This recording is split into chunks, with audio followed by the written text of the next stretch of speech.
জল ভাই, হ্যাঁ, আমরা দাঁড়িয়ে রসুলকে সালাতু সালাম দিলে অনেকে আমাদেরকে তো বেদাতি বলে, এই সম্পর্কে আপনি কি বলেন? আরে ভাই, তারা বলে আমরা নাকি রসুলকে দাঁড়িয়ে সালাতু সালাম দিলে এটা নাকি বেদাত। বেদাত মানে নতুন কিছু সৃষ্টি করা। আচ্ছা, আমি আপনার কাছে একটা প্রশ্ন রাখতে চাই।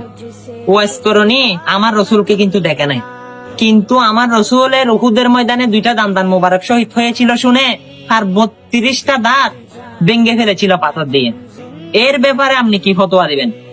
তাই সেখান থেকে বোঝা যায় ওয়াইস করনি আমার রসুলের জন্য যে দাঁত ভঙ্গ করেছে এবং ভেঙে ফেলেছিল।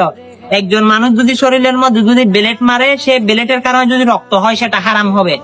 সেই জায়গায় আমার রসুলের মহব্বতে ওয়াইস করনি 32টা দাঁত ফেলে দিয়েছিল, তার মুখ থেকে রক্ত ঝরেছিল। সেই জায়গায় হযরত ওয়াইস করনিকে আমার রসুল জুব্বা মুবারক দিয়েছিল। সেই ব্যাপারে আপনি কি করবেন? আসলে আমাদের বোঝার ভুল। রসুলকে সালাতু সালাম দেওয়া বেদাত নয়, বরং মহব্বত। অবশ্যই যার ভিতরে মহব্বত নাই, আদব নাই, তার ভিতরে ইমান নাই। সেটা আমার রসুলের হাদিস। হ্যাঁ, আজকে যারা মিলাদ কিয়ামের পক্ষে, সালাতু সালামের পক্ষে, তারাই ভিডিওটা শুধু শেয়ার করে তাদের কাছে পাঠিয়ে দিবেন। আমিন আমিন। भी है कोई जीना